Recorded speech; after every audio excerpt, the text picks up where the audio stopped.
Good morning, everybody. Good morning. My name is Dan Houston, and my presentation is going to be on what's apparently been quite the hot topic throughout this seminar. So, clearly we've seen just how damaging stigma is, and hopefully by the end of this, we'll have some awareness on how we can deal with stigma of addiction. Before I get into that, I just want to read a little bit of something. There will be a reference later on throughout the presentation, but just kind of to set the tone. This was written for a website called Addiction Unscripted by a lady, Mary Beth Sachaki. Apologize for any mispronounced names. Hey, I have a question for you. Yeah, you. You know who you are.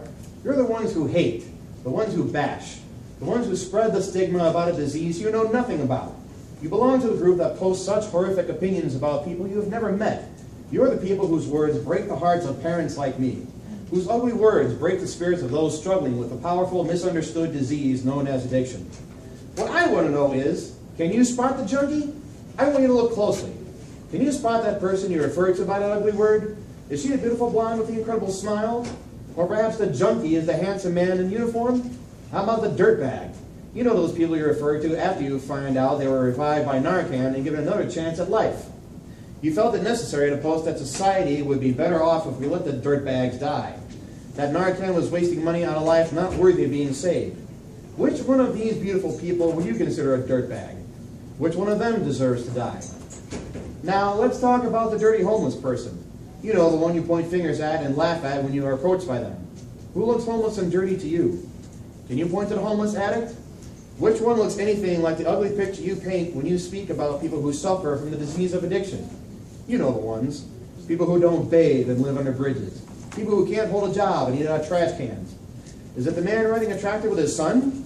Or maybe it's the man in the blue shirt who just happens to be my son?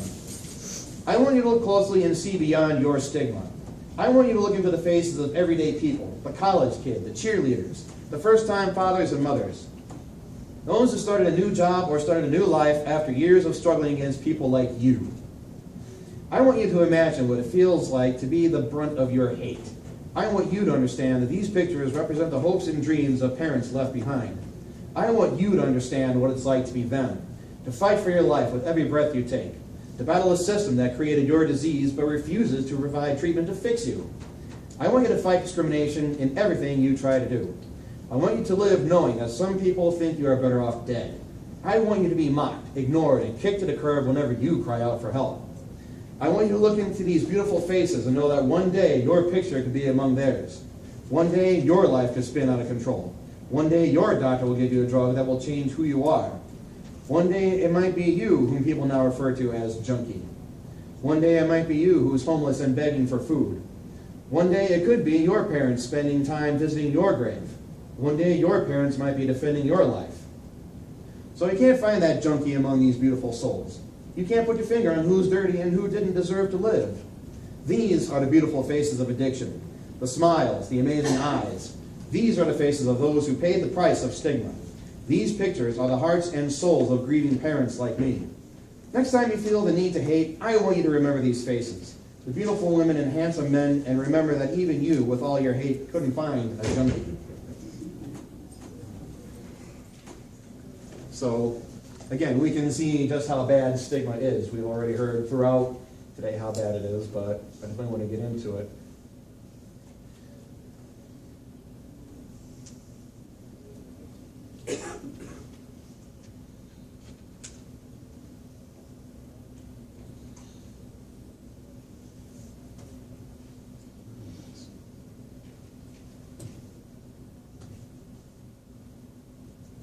There we go. All right. So, to define addict, we see that an addict is a person who is addicted to an activity, habit, or substance.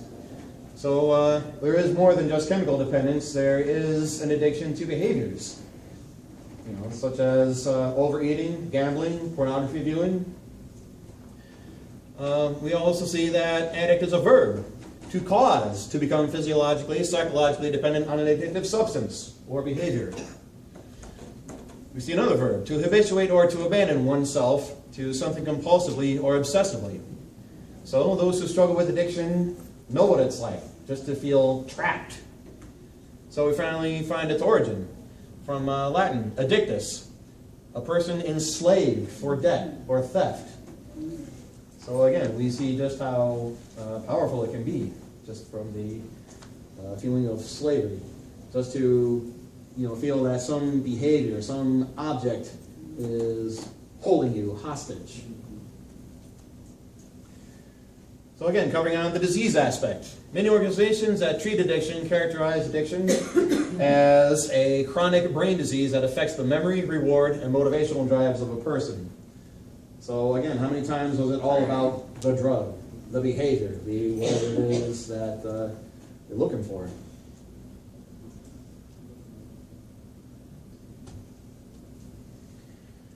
In November 2016, former United States Surgeon General Vivek Murthy released a report identifying addiction as a chronic brain disease. Those of you who have picked up the purple book, hopefully this should be in there.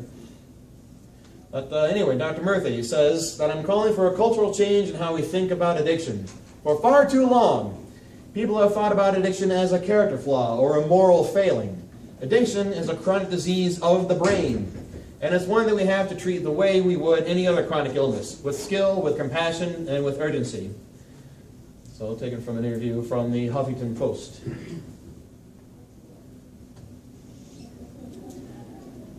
All right, so addiction is a character flaw. So here we have a popular example illustrating alcohol, one of the more popular addictions out there. We see the gentleman on the left has quite a problem, as evidenced by the empty bottles and glasses and knocking down whatever he's knocking down. And then we have the gentleman on the right who is just, contentedly having one. So they don't understand each other. They wonder, what's wrong with that guy? All right? So we have an excerpt from a pretty good book, How It Feels to Be Chemically Dependent. To be chemically dependent is to wonder why the people you are drinking with are drinking so slowly. They have 1 to your 3. It is to insist that people who don't use loosen up and have a little bit of whatever you're having. Okay, so how many people know what recovering alcoholics call New Year's Eve? Anybody know how they refer to New Year's Eve? Yes? Amateur night. Amateur night. Yeah, so it is kind of a little joke out there to refer to New Year's Eve as amateur night because, you have people who are out there having fun. Whereas, people who have developed the addiction needed it for medicine, for lack of a better term.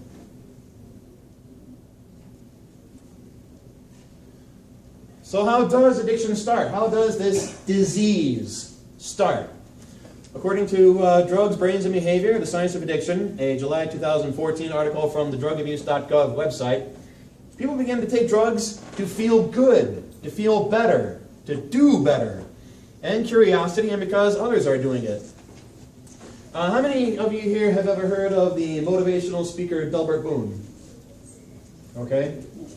All right. In one of his tapes, he's addressing a crowd at a local correctional center, and he's asking the crowd, why it is that they use. And a lot of them have been in treatment because they come up with a lot of, therapeutic answers. But his belief is that, it feels good. All right, it feels good. Anyone who is addicted to anything will tell you right away that, their drug of choice, their addiction causes that instant relief that they're looking for so much. All right, to feel better.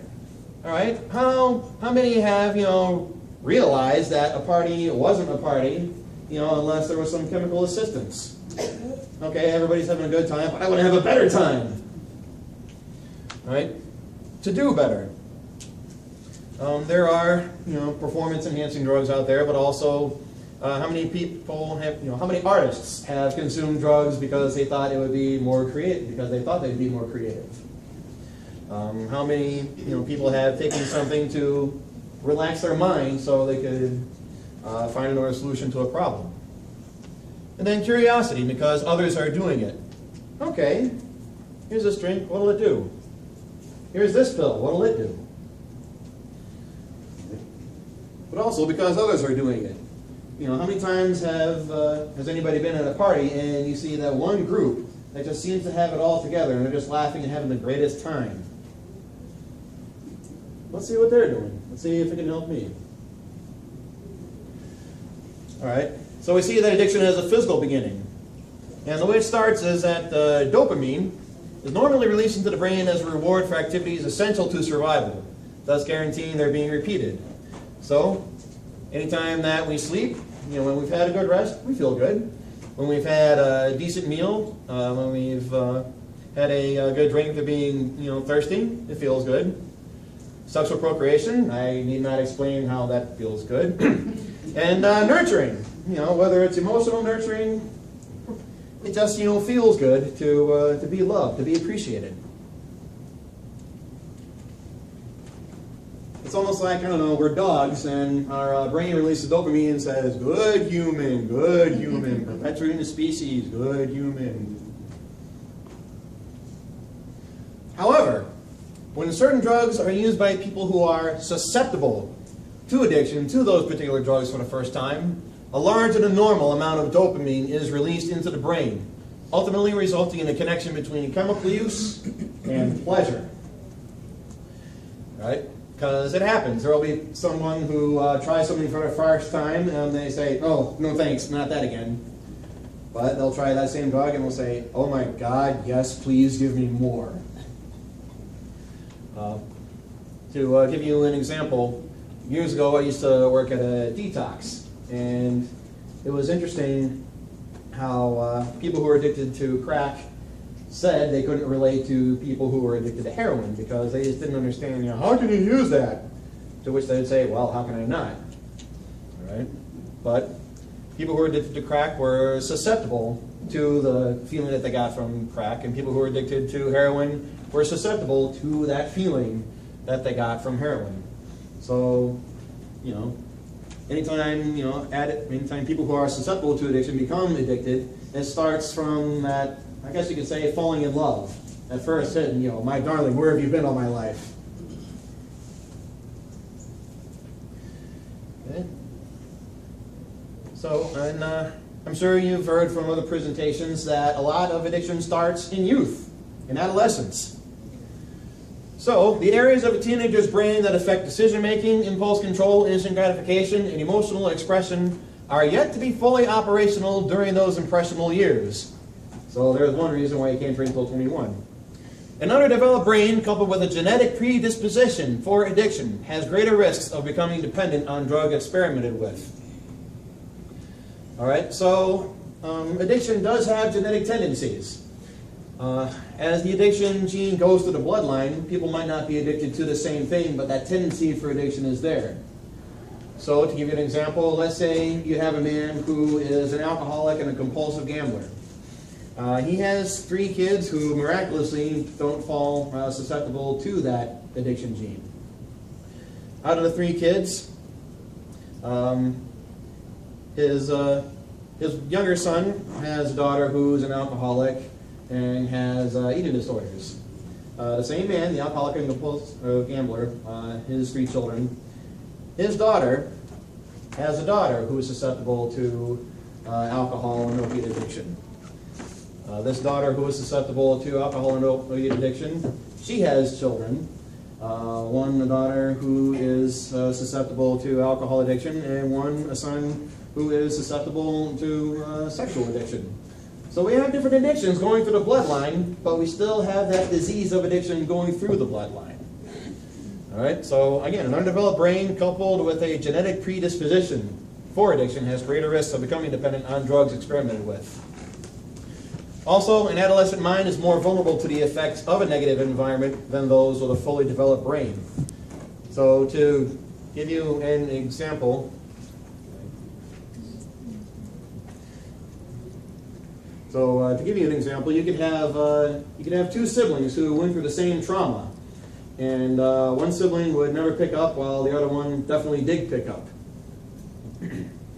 So I can give you a fictional example. How many people have seen the movie 28 Days? Okay. So we saw that the 2 sisters went through the same traumatic experience. Father left mother died from addiction. The younger girl got into drugs, the other one didn't. How many are familiar with the TV series Intervention? Okay. How many are familiar with the episode with Allison, whose drug of choice was inhalants?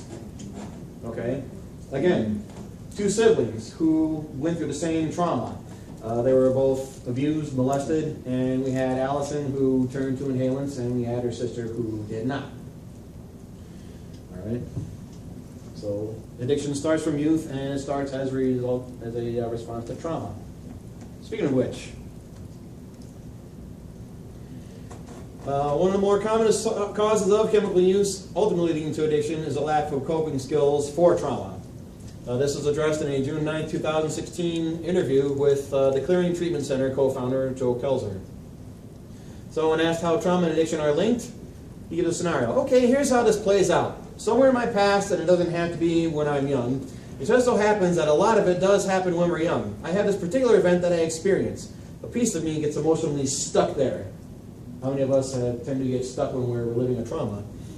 Let's say it was like some traumatic experience from my past. Now, every time stress comes up in my life that is similar to that traumatic experience from my past, this part of me comes forward. It's providing a lot of anxiety. It's providing a lot of fear. It's an unhealed part that goes, oh my gosh, here we are. We're in another one of these situations, just like what happened the first time. Oh my gosh, oh my gosh, oh my gosh. How do we deal with that? Here's where addiction comes from. The way that I can deal with this thing that comes up over and over, this thing that provides great amounts of anxiety and fear, is I can numb out from it. I'm looking for ways of feeling better. One of the ways I can numb out and feel better is to drink or use pills, cocaine, meth, whatever. By doing this, at least temporarily, that's going to take care of that anxiety and that fear. It's numbing. Comfortably numb for any Pink Floyd fans out there.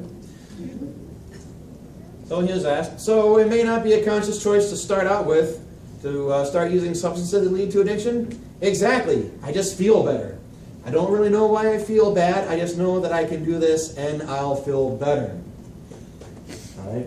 Something you'll hear later on is that those who view addiction as some kind of moral failing is that they will tell the addict, well, you don't have a disease, you made a choice. Okay, the first use is a choice, but after that, that choice is taken away. That choice is taken away. Ask anybody in recovery and they'll tell you that they have felt like they were held hostage by their addiction. Continuing. Another item worth mentioning is that in some cases, siblings process the same trauma differently, as explained earlier. This was addressed in the same June 9, 2016 interview with the Clearing Treatment Center co-founder Joe Kelzer.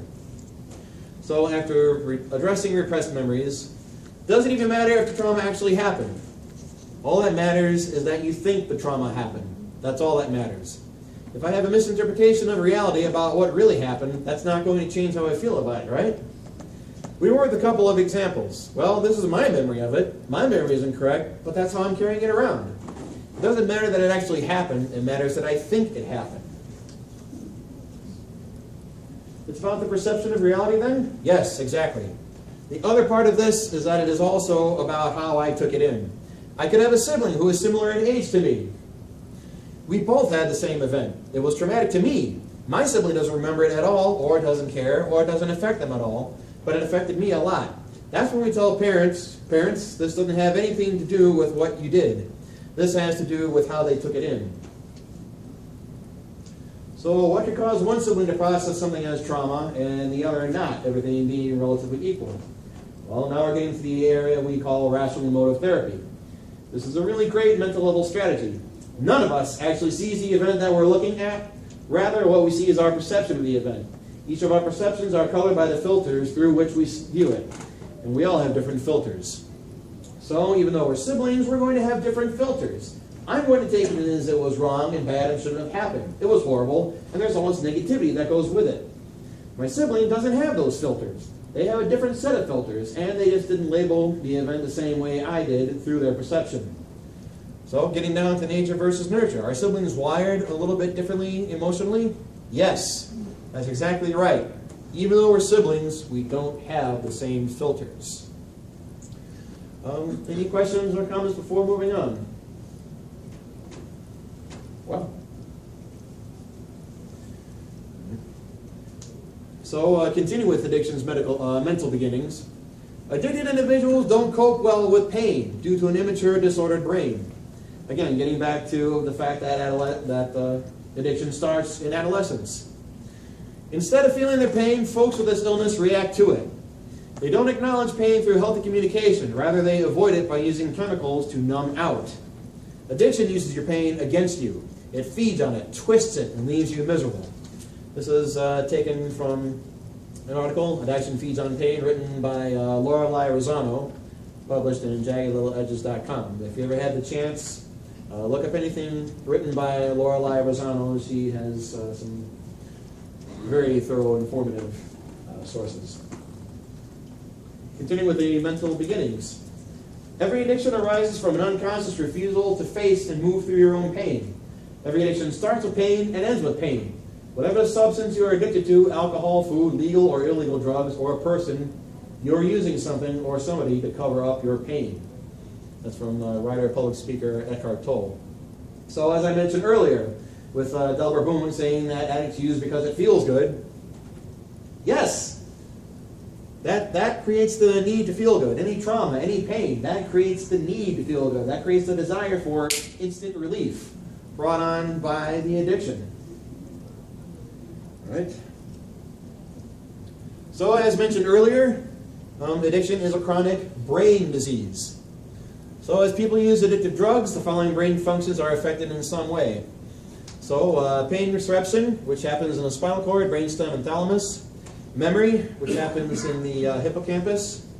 The reward system, which is very important. Judgment, which happens in the prefrontal cortex. Movement, which happens in the motor cortex. So when you see someone who is under the influence of alcohol or any other depressant and they stumble, their motor cortex has been damaged. Sensation in the sensory cortex. Vision in the visual cortex or occipital lobe. And coordination in the cerebellum. So when a person consumes an addictive drug or practices an addictive behavior, so like I mentioned earlier, not just chemical addictions like drugs or alcohol, but also behavioral addictions, such as gambling, overeating, pornography viewing, whatever. One of several reward pathways is activated. So one of these reward pathways, we see that information travels from the ventral tegmental area, also known as VTA, to the nucleus accumbens, to the prefrontal cortex. Now then, when we look at the VTA, nucleus accumbens, prefrontal cortex reward pathway, we see that the addict's judgment is affected. All right. Something to touch on with the whole judgment thing. Bless you. Bless you. Something that Delbert Boone also addressed in the video is that a lot of people will come up with the excuse that, oh, I drink at a party because it helps me to dance good. No, you don't dance good, you just don't care how you dance anymore. And also something to think about, with impaired judgment, how many times, drunk or high, did we shut off that little voice that says, go ahead, kick his butt. So what if he's twice your size? So what if he's fast and strong and, knows a one punch roll arms? You can take him. It shuts off that voice that says, wow, this music is really slow and repetitive. Man, that's boring. It shuts off that little voice that says, this cartoon is incredibly stupid. It shuts off that voice that says, don't kiss them, they're mean. All right. So, yeah, impaired judgment, one of the largest contributing factors in addiction. Before I move on, any questions or comments? So, what is stigma? We see stigma defined as an association of disgrace or public disapproval with something, such as an action or condition. A mark of disgrace or infamy, a stain or reproach, as on one's reputation. How many have heard of the novel The Scarlet Letter? Yeah. Okay. Yeah, so we see that the lady was stigmatized for her adultery with the A that she had to wear on her clothing. So the origin of stigma comes from the word stigmi in Middle English, which means to brand. So, like branding with a hot iron. It also comes with stigma, stigmat, from Latin. Tattoo indicating slave or criminal status. Stygian, stig, from Greek, meaning to prick. So a stigma is basically a mark. It started as an honest-to-God, physical, piercing mark. So how does stigma harm people with addiction problems? In a December 5, 2012 article from thefix.com, a website devoted to addiction and recovery, licensed clinical psychologist Dr. Richard Uman shared 8 points addressing how stigma worsens the disease of addiction. One way is that people fail to seek treatment. People are concerned about being labeled as addicts. In a 2014 national survey on drug use and health, only 2.5 million Americans aged 12 and older received special drug treatment out of a group of 21.5 million Americans aged 12 and older who had a substance use disorder. Secondly, the medical profession fails to treat addicts properly. Doctors have been slow to recognize addiction as a treatable disease. Third, the mental health profession ostracizes people with addictive disorders. Psychological disturbances can be misinterpreted as just the drugs talking, which is pretty sad if you think about it. True, there are a lot of drug-induced psychological disorders, but just because someone has a drug-induced psychological disorder from being damaged by so much drug use doesn't mean that it is the drugs talking. It is the actual psychological disturbance happening from so many years of abuse. Item 4, funding for addiction treatment is discriminatory. Treatment for both addiction and mental health receives considerably less funding than treatment for more tangible physiological medical diseases. So all the diseases like cancer, hepatitis, HIV, things that can be looked at, analyzed, they get more treatment, whereas this disease of addiction, which we can't really cut out and hold in our hands, doesn't get as much treatment. Item 5, this is a big one. Addicts get sent to jail. People go to jail for possession of substances. Possession. Most government funding for the so-called war on drugs is spent on the banning and outlawing of drugs themselves instead of treatment. So, all right, there are some drugs that are beneficial, all right, but really it shouldn't be the war on drugs. It should be the war on addiction. So think of all the time that you went to the dentist and you got some lidocaine or novocaine to numb the pain. It comes from cocaine. All right, so if we didn't have cocaine, we wouldn't have lidocaine, and we'd have some pretty awful pain going through the dentist. All right, opiates are necessary for some drugs like Vicodin. True, some people can't handle a Vicodin, but those who are lucky enough to be able to take one Vicodin and say, okay, no more, thank you. That's needed to deal with the intense pain of surgery. So really, the war shouldn't be on drugs, the war should be on addiction. Item 6, even when people do get treatment, stigmatization can continue and contribute to poor treatment outcomes. Patients who relapse to chemical use tend to feel shame for the weakness that led to the relapse. How many in here have relapsed and just felt crappy afterwards? It does happen. Item 7, people in recovery are always under suspicion. Many people in recovery are presumed to be on the verge of relapse. Sad but true. How many times have relatives of addicts almost place bet? Okay, they're fine now, but when are they going to pick up again? I got 2 weeks. How about you? I got 3 weeks. Okay, I'll see you in 3 weeks. And item 8. People with addiction problems confront stigma-based roadblocks constantly. People in recovery have a harder time finding and keeping jobs, getting licenses, food stamps, and benefits that help their addiction. So clearly we can see how addiction makes this disease worse than it already is.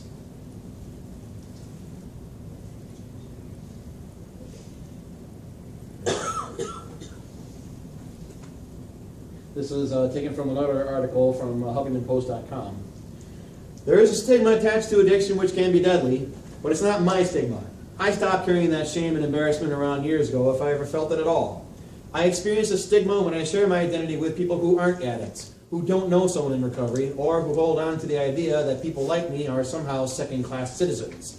It's not my stigma, it's yours. And your ignorance and fear is a much greater risk to me than a relapse. Your problem with addiction is much more likely to kill me than my problem with it. It's time to change the story about substance use disorder, and that doesn't necessarily start with me. It starts with the story you're telling yourself about me. Less than 10% of people like me end up asking for treatment or medical help of any kind for their substance problems. Less than 10%. That's not because we don't want help. It's because, in this culture, merely admitting that you need help means wearing a scarlet A on your chest for the rest of your life. A is for addict. A is for alcoholic. People like me often barely survive this disease, only to be treated to a lifetime of unequal treatment, unkindness, prejudice, and discrimination. If I am honest about my addiction, I could lose my job, my home, and custody of my child. I could be denied medical care. I could be treated like a criminal, even though I haven't broken any laws. If these things happen to me, the stigma surrounding my illness means I'll be told that I deserve to be treated this way. After all, I'm an addict. All my problems must be of my own making. And this is taken from the article, "The Stigma of Addiction is More Dangerous Than Drug Overdoses." Continuing, we see that stigma of addiction has led to many stereotypes. Okay? Addicts are stereotyped as being homeless, as being criminals, as taking drugs in dark, dirty alleyways. And then we got all the lovely names for them: junkies, stoners, meth heads. And I'm sure you've heard all sorts of lovely names that you can come up with on your own, but those seem to be the top three.